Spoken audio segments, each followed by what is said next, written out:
Hey everybody, अस्सलाम वालेकुम वरहमतुल्लाहि वबरकातुहू। आई होप आप सब ठीक होंगे।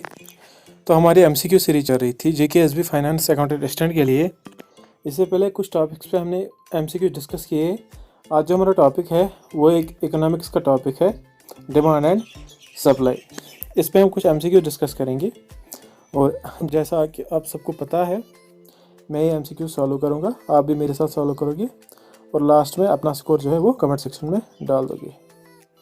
तो आगे बढ़ने से पहले मैं आपको बता दूं, अगर आपने मेरे चैनल को सब्सक्राइब नहीं किया तो please do like share and subscribe. तो चलिए शुरू करते हैं। तो क्वेश्चन नंबर 1 क्या है हमारा, demand of A commodity depends upon. तो ये क्वेश्चन नंबर 1 है। इसका जो राइट आंसर है वो है option D, that is all of this. Option D is the correct answer. उसके बाद क्वेश्चन नंबर 2 की अगर मैं बात करूँ, the law of demand is a law of demand, क्या ये क्वांटिटेटिव स्टेटमेंट है, क्या ये क्वालिटेटिव स्टेटमेंट या फिर बोथ। तो क्वेश्चन नंबर 2 है ये। इसका जो राइट आंसर है वो है option B, that is qualitative statement. Law of demand is a qualitative statement. And question number 3 is the demand of which type of goods do not increase with increasing their price. तो किस good की demand increase नहीं होती है, decrease नहीं होती है with increasing their price. तो ये क्वेश्चन नंबर 3 है। इसका जो राइट आंसर है वो है option D, that is both B and C. B क्या है हमारा, conspicuous goods and necessities is the correct answer. उसके बाद क्वेश्चन नंबर 4 की अगर मैं बात करूँ, expansion and contraction in demand are caused by expansion and contraction. तो ये क्वेश्चन नंबर 4 है और इसके जो ऑप्शन है वो है option A, change in the income of buyer. और उसके बाद ऑप्शन बी क्या है इसका, change in the taste and preference of buyer. Option C is change in the price of commodity and option D is change in the prices of related goods. तो ये question number 4 है। इसका जो right answer है वो है option C, that is change in the price of the commodity. उसके बाद question number 5 is Giffen paradox is an exception of. तो गिफिन पैराडॉक्स एक पैराडॉक्स है, ये किसकी एक्सेप्शन है। तो क्वेश्चन नंबर 5 है। इसका जो राइट आंसर है वो है option A, that is law of demand. Okay. And question number 6 is the price of any complementary good rises then.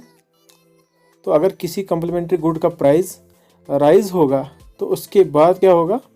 इसके जो ऑप्शंस है क्वेश्चन नंबर 6 के, option A is demand curve shift to left, option B is demand curve shift to right, option C is demand curve moves downwards and option D is demand curve moves upwards. तो इसका जो right answer है वो है option A, that is demand curve shift to left. Okay, I hope अभी तक ठीक जा रहा होगा आपका। उसके बाद क्वेश्चन नंबर 7 की अगर मैं बात करूं, in case of inferior goods like bajra a fall in its price tends to. तो इंफीरियर गुड्स है, अगर उनका जो प्राइस है वो फॉल करेगा तो क्या होगा। तो इसके जो ऑप्शंस है वो है option A is make the demand remain constant, reduce the demand, increase the demand, change in the demand in an abnormal way. तो ये क्वेश्चन नंबर 7 है। इसका जो राइट आंसर है वो है option B, that is reducing the demand. तो demand reduce होगी अगर इन्फीरियर गुड्स जो है उनका प्राइस इंक्रीज होगा तो उनकी जो डिमांड होगी वो कम होगी। उसके बाद क्वेश्चन नंबर 8 है। ये हमारा यहाँ पर न्यूमेरिकल क्वेश्चन है, तो ये डिमांड फंक्शन पे क्वेश्चन है, तो ये क्वेश्चन आपको खुद ही करना है। हम आगे मूव करते हैं। तो question number 9 is if the price of sugar increases the demand for the T will. तो अगर शुगर की प्राइस इंक्रीज होगी तो टी की डिमांड क्या, वो इंक्रीज होगी, वो डिक्रीज होगी, या कोई इफेक्ट नहीं पड़ेगा, या फिर नन ऑफ अबव। तो ये क्वेश्चन नंबर 9 है। इसका जो राइट आंसर है वो है option A, that is demand will decrease for the T. T की जो डिमांड होगी वो डिक्रीज होगी अगर शुगर का प्राइस इंक्रीज होगा। उसके बाद क्वेश्चन नंबर 10 की अगर मैं बात करूँ, which of the following commodities will be demanded even if the prices have gone very high। तो ये क्वेश्चन नंबर 10 है। इसका जो राइट आंसर है वो है option D, that is all of the above. इसका लग्जरी भी आंसर है, स्टेटस सिंबल भी एंड प्रेस्टीज भी। दैट मीन्स इसका ऑप्शन डी राइट आंसर है, ऑल ऑफ द अबव। और जब भी ऐसा क्वेश्चन आएगा जिसमें ऑप्शन में ऑल ऑफ द अबव होगा तो वहाँ पर तकरीबन 80% चांसेस होते that all of the above he answer होगा। हमेशा नहीं होगा लेकिन 80% चांसेस होते हैं। तो अगर इस क्वेश्चन में आप तुक्का लगाना चाहते हो तो इसका तुक्का 80% चांसेस होंगे ठीक होने के, अगर आपका ऑप्शन डी होगा, that is all of the above. Okay, उसके बाद क्वेश्चन नंबर 9, क्वेश्चन नंबर 11 की अगर मैं बात करूँ, क्या है? Demand for electric power is elastic. Demand for electric power is elastic because, तो ये क्वेश्चन नंबर 11 है, क्या कह रहा है? इलेक्ट्रिक पावर की डिमांड अगर इलास्टिक होगी तो क्या होगा? क्यों इसकी डिमांड इलास्टिक होगी? तो इसका जो ऑप्शन है, ऑप्शन ए है it is available at very high price, option B is it is essential for life, option C is it has many uses and option D is both B and C. तो ये question number 11 है, इसका जो right answer है वो है option C, that is it has many uses. Option C is the correct answer. उसके बाद क्वेश्चन नंबर 12 की अगर मैं बात करूँ, if demand is parallel to X axis what will be the nature of elasticity. If demand is parallel to X axis, अगर demand करूँ parallel होगी एक्स एक्सिस के, what will be the nature of elasticity. तो ये question number 12 है, इसका जो right answer है वो है option A, that is perfectly elastic. Option A is the correct answer. And question number 13 is dash measures the change in demand of a commodity due to change in its own price। तो ये question number 13 है, इसके जो options है क्या है? Option A is elasticity of demand, option B is price elasticity of demand, option C is income elasticity of demand and option D is cross elasticity of demand. तो ये question number 13 है, इसका जो right answer है वो है option B, that is price elasticity of demand. Okay, I hope अभी तक आपका सही जा रहा होगा और 13 आउट ऑफ 13 आपके सही हुए होंगे। प्लीज़ लास्ट में अपना जो स्कोर होगा वो कमेंट सेक्शन में डाल दीजिएगा और वीडियो पूरा देख लीजिएगा। तो क्वेश्चन नंबर 14 की अगर मैं बात करूँ, क्वेश्चन नंबर 14 क्या है? If a commodity has large number of substitute goods then its demand would be. तो ये क्वेश्चन नंबर 14 है, इसका जो राइट आंसर है, मैं इसके ऑप्शंस नहीं पढ़ूंगा, इसका जो राइट आंसर है वो है option D, that is more than unitary elastic. More than unitary elastic, इसके ऑप्शंस थे unitary elastic, perfectly elastic, perfectly inelastic. तो इसका जो राइट आंसर है वो है मोर देन यूनिशरी इलास्टिक।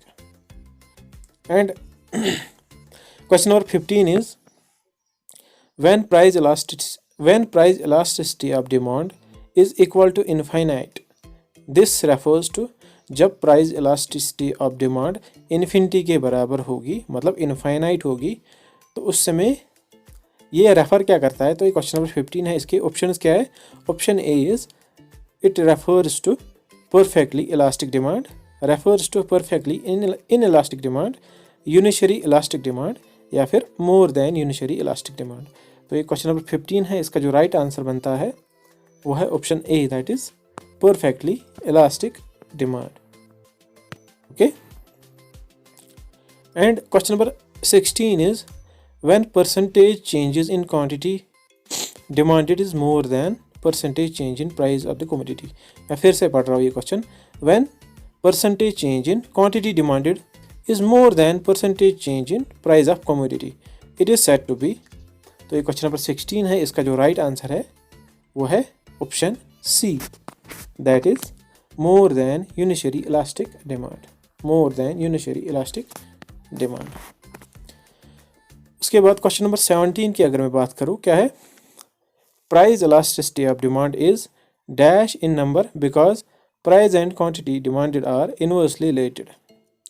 तो ये क्वेश्चन नंबर 17 है, इसका जो राइट आंसर है वो है option B, that is negative.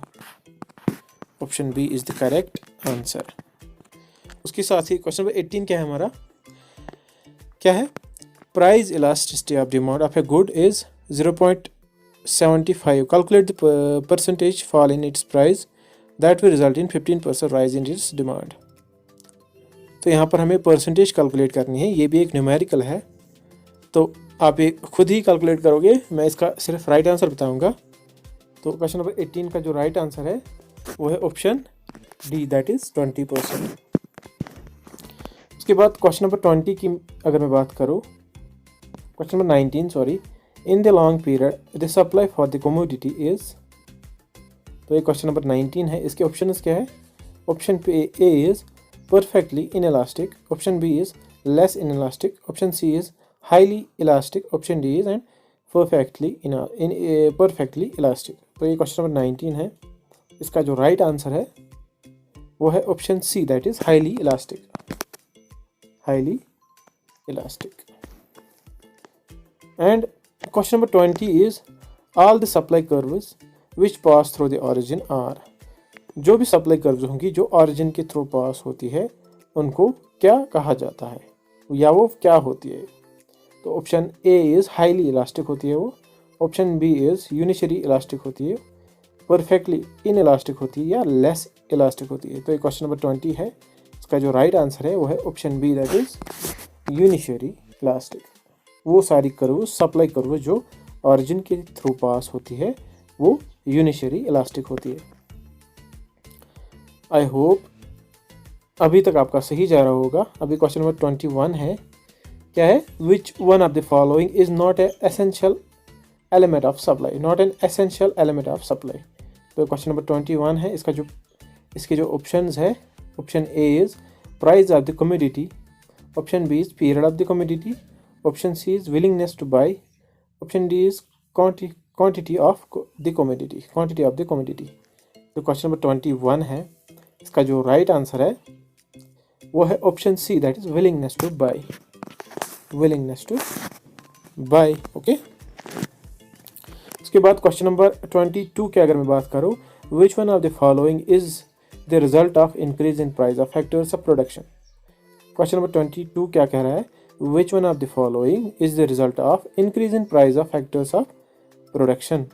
तो ये क्वेश्चन नंबर 22 है, इसका जो राइट आंसर बनता है वो है option B, that is leftward shift in supply curve. Option B is the correct answer. उसके बाद क्वेश्चन नंबर 23 की अगर मैं बात करूँ, market period is a time period during which. Question number 23 है ये, इसकी जो ऑप्शंस है, पहले क्वेश्चन फिर से पढ़ लेते हैं। क्वेश्चन नंबर 23 क्या कह रहा है? Market period is a time period during which. तो मार्केट पीरियड कौन सा टाइम पीरियड होता है? तो option A is supply, during which supply can not be adjusted to meet change demand conditions. Option B is supply can be fully adjusted to meet change demand conditions. Option C is change in supply is limited to available capacity, and option D is any change in supply is possible. तो question number 23 है ये, इसका जो right answer है वो है option A, that is supply can not be adjusted to meet change demand conditions. Okay, उसके बाद क्वेश्चन नंबर 24 क्या है? In case of dash supply follows at the same price. In case of dash supply follows at the same price. तो इसके option क्या है? Decrease in supply, contraction in supply, increase in supply, expansion in supply. तो question number 24 है, इसका जो right answer है वो है option A, that is decrease in supply. उसके बाद क्वेश्चन नंबर 25 की अगर मैं बात करूँ, in case of dash supply curve is a vertical straight line parallel to Y axis, parallel to Y axis. तो इसके ऑप्शन क्या है? Perfectly elastic supply, option B is unitary elastic supply, option C is perfectly inelastic supply, and option D is less elastic supply। तो इसका जो right answer है वो है option C, that is perfectly inelastic supply। Option C is the correct answer. Okay, और एक बात यहाँ पर मैं आपको बता दूँ, जो बच्चा फाइनेंस अकाउंटेंट असिस्टेंट के लिए प्रिपेयर कर रहा है उसका जो मैथमेटिकल पोर्शन है उसके सारे लेक्चर्स आपको इस चैनल पे मिल जाएंगे। आपको करना क्या है? आपको डायरेक्टली चैनल पे विजिट करना है और वहाँ पर आपको एक प्लेलिस्ट मिलेगा मैथमेटिक्स का, जहाँ पर आप सारे लेक्चर्स देख सकते हो। ओके, तो चलिए आगे बढ़ते हैं।